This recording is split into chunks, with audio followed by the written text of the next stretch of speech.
فرض نماز کھڑے ہو کے پڑھنا چاہیے، لیکن ہمارے تو عام طور پر لوگ دنیا بھر کے کام کھڑے ہو کے کرتے ہیں اور نماز میں بیٹھ جاتے ہیں۔ پھر سہارا لے کر کھڑے ہونے کی کوشش کرنی چاہیے اگر ویسے نہیں کھڑے ہو سکتے۔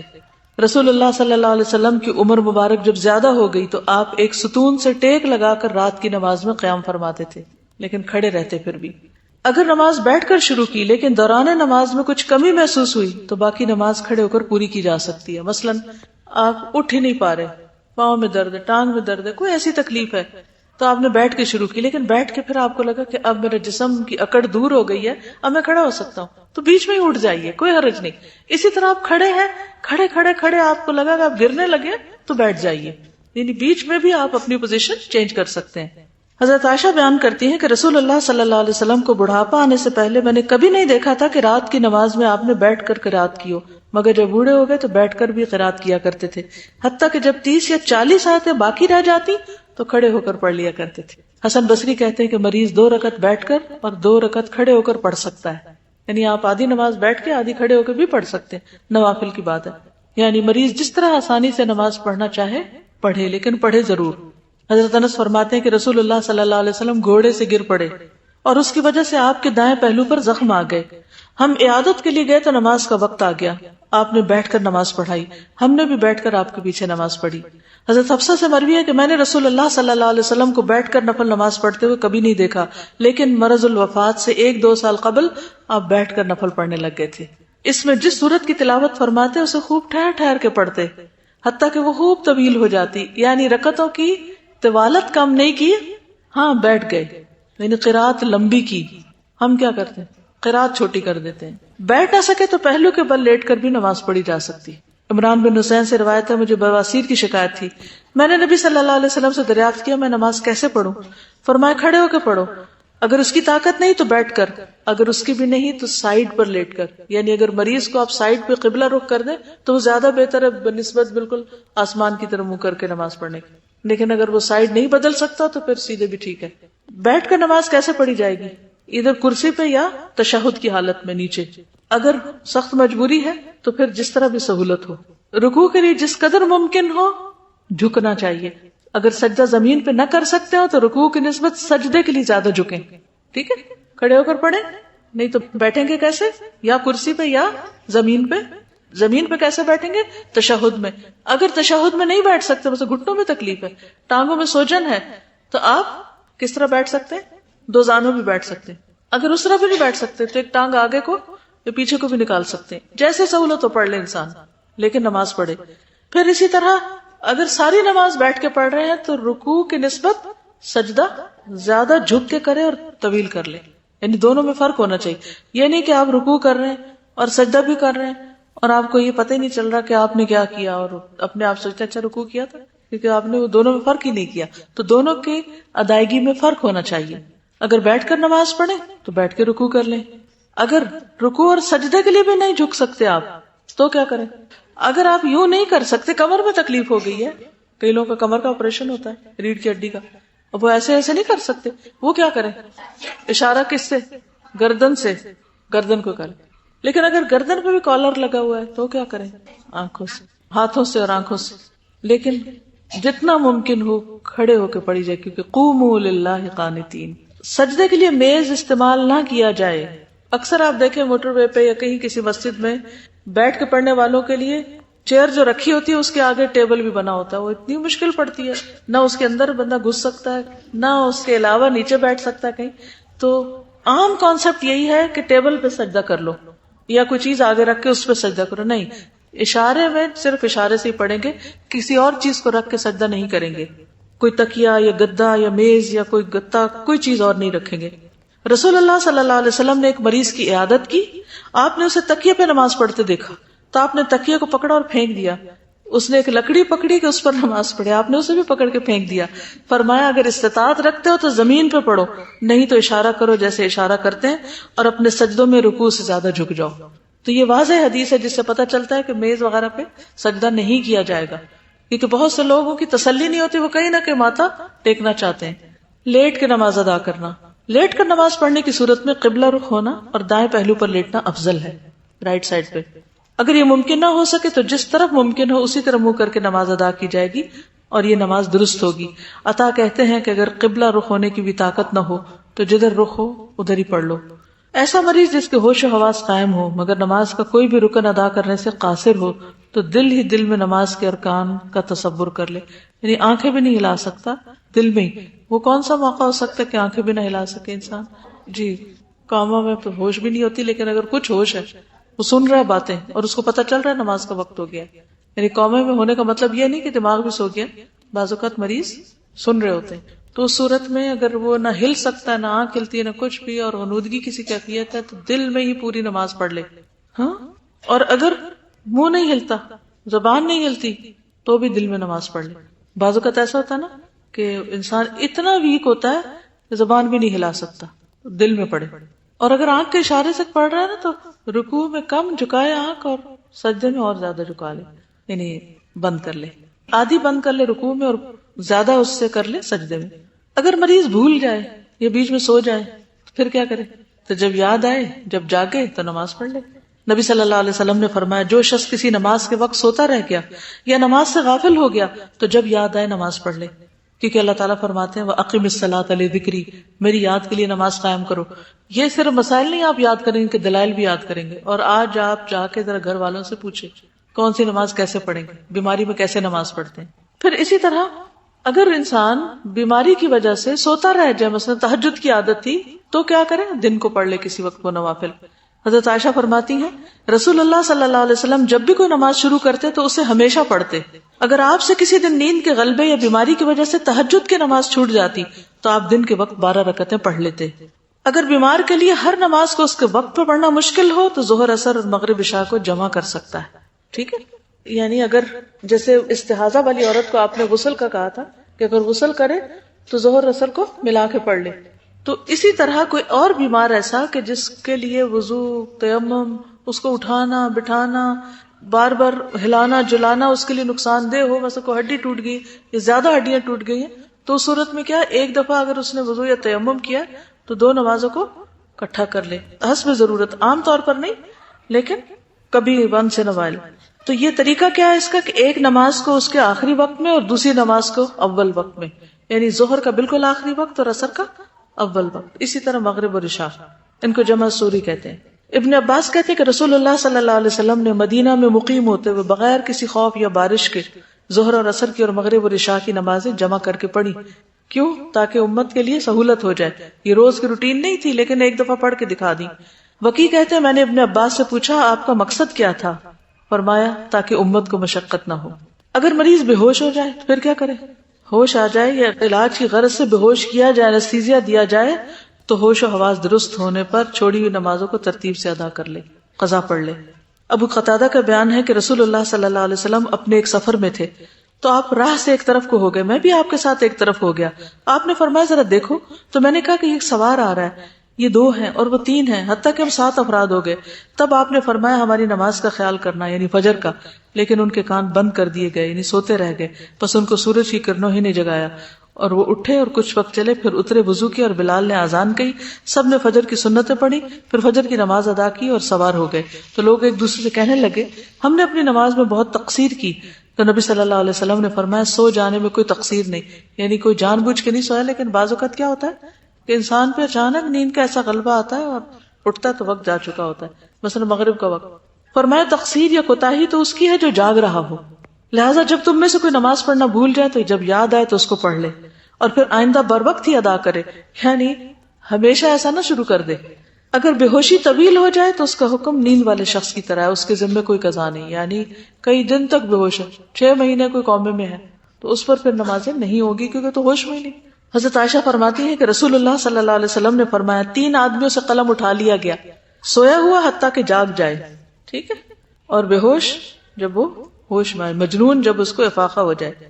اگر مریض سنت اور نفل ادا نہ کر سکتا ہو تو صرف فرض پر ہی اکتفا کر لے، لیکن اگر ادا کر سکتا ہو تو وہ بھی پڑھے، کیونکہ کچھ بیماریاں تو بہت طویل چلتی ہیں نا، تو ایسی صورت میں انسان مستقل طور پر نفل نہ چھوڑ دے.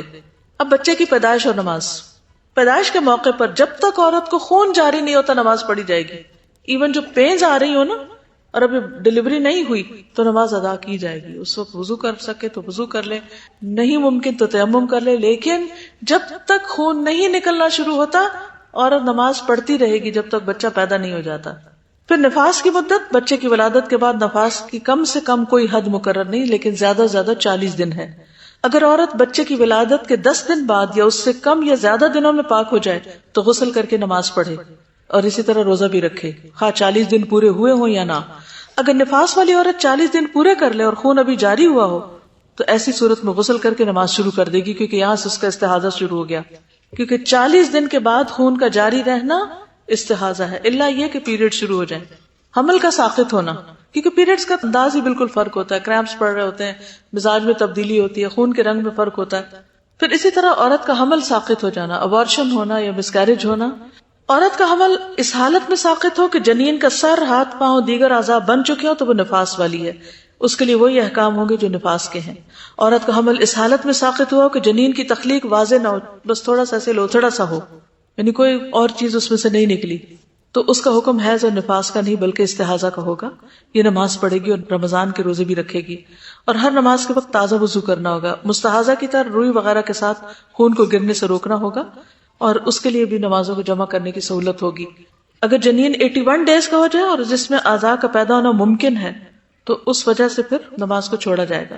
ام سلمہ کہتی ہیں کہ نفاس والی عورتیں رسول اللہ صلی اللہ علیہ وسلم کے دور میں زچگی کے بعد 40 دن یا 40 راتیں بیٹھی رہتی، اور ان کے چہرے کی رنگت بدل جانے یعنی جھائیاں وغیرہ پڑ جانے کی وجہ سے ہم اپنے چہروں پہ ورس ملتی تھی، یعنی جیسے کریم وغیرہ لگاتی، یعنی ایک بوٹی کا نام ہے ورس، یعنی وہ لگا لیتی تھی. مریض اور روزہ، مریض کے لیے روزہ نہ رکھنے کی رخصت ہے.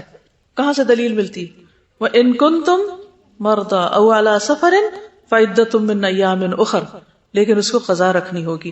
یرید اللہ بکم اليسر ولا یرید بکم العسر، اللہ تمہارے ساتھ آسانی چاہتا، تنگی نہیں چاہتا.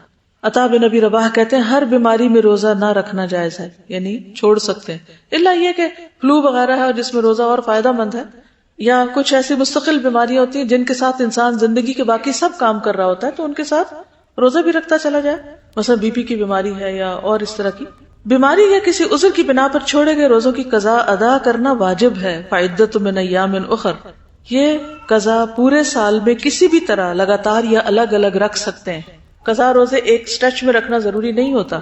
ابن عباس کہتے ہیں کہ ان کو متفرق دنوں میں رکھنے میں کوئی حرج نہیں، کیونکہ اللہ تعالیٰ نے گنتی پوری کرنے کے لیے کہا ہے، یہ نہیں کہا کہ وہ پورا ایک مہینہ اکٹھا رکھیں.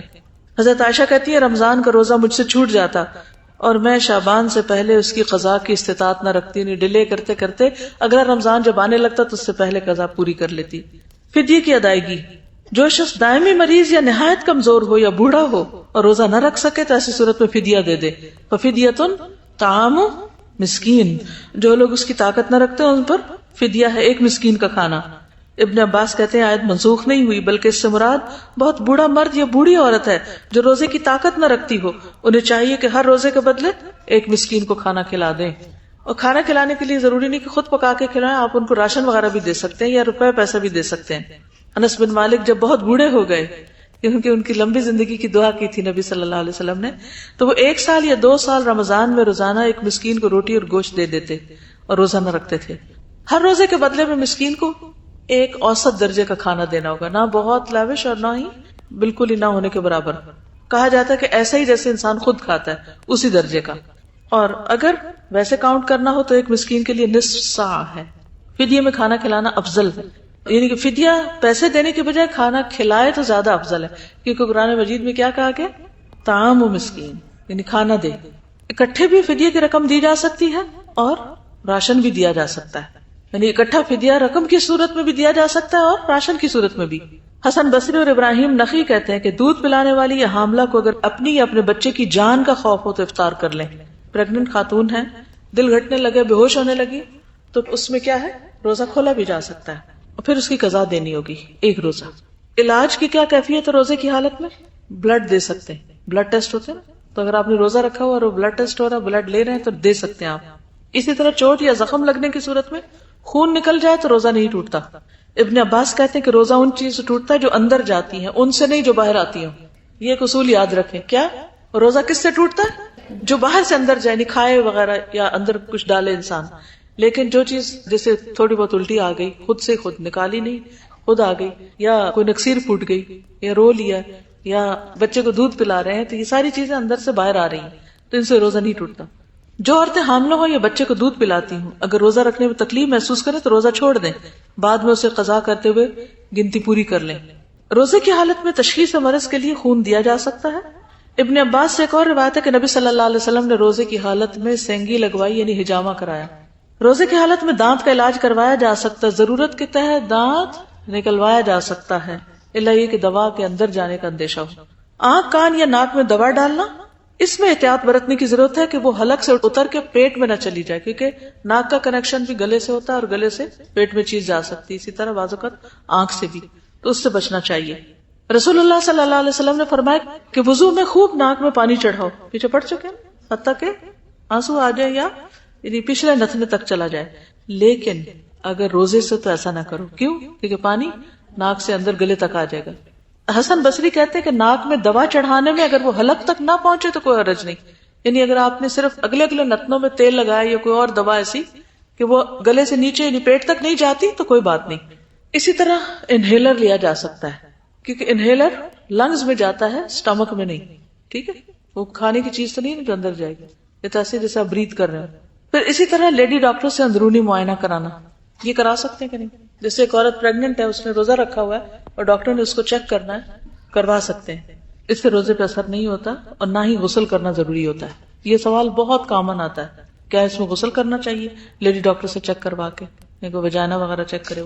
پھر شوگر کے مریضوں کے لیے احتیاط، اگر ان کو بیماری کے بڑھنے کا اندیشہ ہو تو روزہ چھوڑ سکتے ہیں، اگر طاقت ہو تو رکھ بھی سکتے ہیں. ہر ایک کا فرق ہوتا ہے مزاج. پھر کن چیزوں سے روزہ ٹوٹتا ہے؟ جان بوجھ کے قے کرنا، اگر خود آ رہی ہے تو پھر نہیں روزہ ٹوٹتا. نبی صلی اللہ علیہ وسلم نے فرمایا جس کسی کو قے آ جائے جبکہ وہ روزے سے ہو تو اس پر کوئی قضا نہیں، لیکن اگر وہ قصدن قے کرے تو قضا دے. ٹوٹ گیا روزہ اور اب دوبارہ ایک روزہ رکھنا ہوگا. حیض اور نفاس شروع ہو جائے چاہے دن کے کسی بھی وقت میں ہو، خواہ افطار میں چند لمحے ہی کیوں نہ ہو، روزہ چلا جائے گا. بعض لوگ کہتے ہیں آدھا دن گزر گیا اب روزہ ہو جائے گا. روزہ نہیں ہوتا چاہے 1 منٹ پہلے اگر پیریڈ شروع ہو. نبی صلی اللہ علیہ وسلم نے فرمایا کیا جب عورت حائضہ ہوتی ہے تو نماز اور روزے چھوڑ نہیں دیتی؟ یہی اس کے دین کا نقصان ہے. گلوکوز یا خون یا کوئی اور غذائی مواد کسی طریقے سے جسم میں پہنچانا، امپورٹ کرنا درست نہیں. ٹھیک ہے، یعنی طاقت کے انجیکشن نہیں لگوا سکتے آپ. انسولین جی لگا سکتے، کیونکہ روزہ دار کو ایمرجنسی کی صورت میں اگر خون لگوانا پڑے یا ڈرپ لگوانی پڑے تو اس سے روزہ ٹوٹ جائے گا. اس صورت میں بعد میں پوری کرنی ہوں گے روزے. مریض اور حج اور عمرہ، وَلِلَّهِ عَلَى النَّاسِ حِجُّ الْبَيْتِ مَنِ اسْتَطَاعَ إِلَيْهِ سَبِيلًا. لوگوں پر اللہ تعالیٰ کا حق یہ ہے کہ جو اس کے گھر تک پہنچنے کی استطاعت رکھتا ہو وہ اس کا حج کرے. تو اگر بیمار ہے جا ہی نہیں سکتا تو اس پر پھر حج نہیں، وہ کسی اور سے کروا سکتا ہے، حج بدل. رسول اللہ صلی اللہ علیہ وسلم نے فرمایا جس شخص کا حج کا ارادہ ہو اسے یہ ارادہ جلد پورا کر لینا چاہیے، کیونکہ بعض اوقات کوئی بیمار ہو جاتا ہے، کبھی سواری گم ہو جاتی ہے، کبھی کوئی اور ضرورت آڑے آ جاتی ہے. اگر کوئی شخص اتنا بوڑھا ہو کہ سواری پہ بیٹھ ہی نہیں سکتا، جیسا کہ ایک شخص نے کہا کہ یا رسول اللہ میرا باپ بہت بوڑھا ہے، حج کی طاقت نہیں رکھتا، نہ عمرے کی نہ اونٹ پہ سوار ہونے کی. فرمایا اپنے باپ کی طرف سے حج اور عمرہ کرو. تو اس سے یہ پتہ چلتا ہے کہ حج کے علاوہ عمرہ بدل بھی کیا جا سکتا ہے. اسی طرح حجۃ الوداع کا واقعہ کہ ایک عورت نے آپ سے سوال کیا میرا باپ بوڑھا ہے، سواری پہ سوار نہیں ہو سکتا، کیا میں اس کی طرف سے حج ادا کر سکتی ہوں؟ آپ نے فرمایا ہاں کر سکتی ہو، یعنی عورت مرد کی طرف سے حج بدل ادا کر سکتی. اگر کسی شخص کو بیماری کا خوف ہو اور وہ احرام باندھتے وقت یہ نیت کر لے کہ اگر بیماری بڑھ گئی تو میں وہیں احرام کھول دوں گا، تو ایسے شخص پر حج اور عمرے کی ادائیگی سے قبل ہی احرام کھولنے پر کوئی فدیہ یا دم نہیں ہوگا، یعنی اگر اس نے مشروط احرام باندھا ہے. حضرت عائشہ فرماتی کہ رسول اللہ صلی اللہ علیہ وسلم ضباع بنت زبیر جو کہ حضرت مقداد کے نکاح میں تھی ان کے ہاں تشریف لائے. پوچھا کیا تم نے حج کا ارادہ کیا؟ انہوں نے کہا اللہ کی قسم میں اکثر بیمار ہو جاتی ہوں. آپ نے فرمایا حج کرو لیکن احرام باندھتے وقت یہ شرط کر لو کہ اللہم محلی حیث حبستنی، اے اللہ جہاں تو نے مجھے روک دیا میں وہیں احرام کھول دوں گی. یعنی اگر آپ کو شک ہو کہ آپ کر نہیں پائیں گے یا کوئی رکاوٹ آ جائے گی تو پہلے سے ہی احرام کھولنے کی نیت کر لیں. بیماری یا سر کی تکلیف کے باعث یوم النحر یعنی 10 ذی الحجہ سے قبل سر کے بال اتروانے اور احرام کھولنے پر فدیہ کے طور پر 3 روزے رکھنا ہوں گے یا صدقہ 6 مسکینوں کا کھانا دینا ہوگا یا ایک جانور بکری کی قربانی دینا ہوگی. قرآن مجید میں آتا ہے فمن کان منکم مریضا او بہ اذی من رأسہ ففدیۃ من صیام او صدقۃ او نسک، تم میں سے جو کوئی مریض ہو یا جس کے سر میں تکلیف ہو اور اس وجہ سے وہ اپنا سر منڈوا دے تو فدیہ میں روزے رکھے یا صدقہ دے یا قربانی کرے۔ آپ صلی اللہ علیہ وسلم نے حضرت کعب بن عجرہ سے تکلیف کے باعث سر منڈوانے کے فدیے کے بارے میں پوچھا تو فرمایا کہ تم ایک بکری کی قربانی کی استطاعت رکھتے ہو کیا؟ انہوں نے عرض کیا نہیں۔ فرمایا تو پھر 3 روزے رکھ لو یا 6 مسکینوں کو کھانا کھلا دو، یا ہر مسکین کو ایک وقت کے کھانے کے عوض نصف سا یعنی 1.25 کلو گندم دے دو۔ ٹھیک ہے۔ طواف اور سعی میں سہولت، طواف اور سعی میں سہولت کے لیے مریض ویل چیئر کا استعمال کر سکتا ہے۔ ام سلمہ کہتی ہیں کہ میں نے رسول اللہ صلی اللہ علیہ وسلم کو حجۃ الوداع میں اپنی بیماری کا بتایا، میں نے کہا کہ میں پیدل طواف نہیں کر سکتی۔ کس نے کہا؟ یہ ام سلمہ نے۔ تو آپ نے فرمایا لوگوں کے پیچھے رہ کر سوار ہو کے طواف کر لو، یعنی زمانے میں اونٹ وغیرہ کی سواری ہو سکتی۔ جو شخص چلنے کے قابل ہو لیکن دوڑنے کے قابل نہیں تو سعی کے دوران سب ستونوں کے بیچ میں چل کے بھی سعی کر سکتا ہے۔ وقوف عرفات میں سہولت، عرفات میں وقوف کا وقت عام لوگوں کے لیے 9 ذی الحجہ کے دن زوال آفتاب سے لے کر غروب آفتاب تک، یعنی سورج کے ڈھلنے سے لے کے مغرب تک کھڑے ہونا ہوتا ہے۔ لیکن اگر کوئی شخص بیماری یا انتہائی مجبوری کی وجہ سے اس دوران پورا وقت وہاں نہ ٹھہر سکے، یعنی تھوڑی دیر بس کھڑا ہو جائے اور 10 ذی الحجہ کی طلوع فجر سے پہلے بھی عرفات میں پہنچ جائے تو اس کا حج ادا ہو جائے گا، لیکن وقوف مکمل نہ کر سکنے کی وجہ سے دم دینا ہوگا۔ رسول اللہ صلی اللہ علیہ وسلم نے فرمایا حج عرفات میں ٹھہرنے کا نام ہے۔ جو شخص مزدلفہ کی رات یعنی 9 اور 10 کی درمیانی رات طلوع فجر سے پہلے میدان عرفات میں پہنچ گیا اس کا حج ہو گیا۔ وقوف عرفات حج کے فرائض میں سے ہے، اگر یہ بالکل رہ جائے تو حج نہیں ہوتا، نہ فدیہ نہ دم، کسی چیز سے تلافی نہیں۔ مزید سہولتیں، قیام مزدلفہ میں بیمار، کمزور، بچے اور بوڑھے آدھی رات کے بعد مینا روانہ ہو سکتے ہیں، یعنی وہ ارلی رمی کر لیں۔ ابن عباس کہتے ہیں میں ان لوگوں میں سے تھا جنہیں نبی صلی اللہ علیہ وسلم نے اپنے گھر کے کمزور لوگوں کے ساتھ مزدلفہ کی رات ہی میں مینا بھیج دیا تھا۔ حضرت عائشہ سے مروی ہے کہ ام المومنین سودا رضی اللہ عنہا نے نبی صلی اللہ علیہ وسلم سے مزدلفہ کی رات عام لوگوں سے پہلے روانہ ہونے کی اجازت چاہی۔ آپ رضی اللہ عنہا بھاری بھرکم بدن کی عورت تھی تو آپ نے انہیں اجازت دے دی، یعنی وہ ویسے بیمار نہیں تھی لیکن موٹاپے کی وجہ سے عام لوگوں کے ساتھ چلنا مشکل تھا، اس لیے آپ نے ان کو پہلے ہی اجازت دے دی سہولت کے لیے۔ اسی طرح رمی کی سہولت ہے، جو شخص چل نہیں سکتا، جا نہیں سکتا، رمی کر نہیں سکتا، ویل چیئر پہ ہے تو کوئی دوسرا اس کی طرف سے نیابتاً رمی بھی کر سکتا ہے، مریض، بچہ، بوڑھا وغیرہ۔ مندرجہ ذیل صورتوں میں جانور قربان کرنا یعنی دم لازم آئے گا۔ نمبر 1، اگر حاجی بیماری کے باعث ایام تشریق کی راتیں مینا میں نہ گزار سکے، ہاسپٹل میں ہے مثلا اور وہ مینا میں نہیں مکہ میں ہے اور وہ جا ہی نہیں سکا، وہاں رہ ہی نہیں سکا تو وہ دم دے دے گا۔ رمی نہ کر سکے یا کوئی اور بھی اس کی طرف سے رمی نہ کرے، رمی رہ گئی تو پھر اس صورت میں کیا کرے؟ دم دے دے۔ وآخر دعوانا ان الحمدللہ رب العالمین۔ اللہ تعالی ہم سب کو ہر حال میں بہترین نماز کی توفیق عطا فرمائے۔ سبحانک اللہم وبحمدک، اشہد ان لا الہ الا انت، استغفرک واتوب الیک۔ السلام علیکم ورحمۃ اللہ وبرکاتہ۔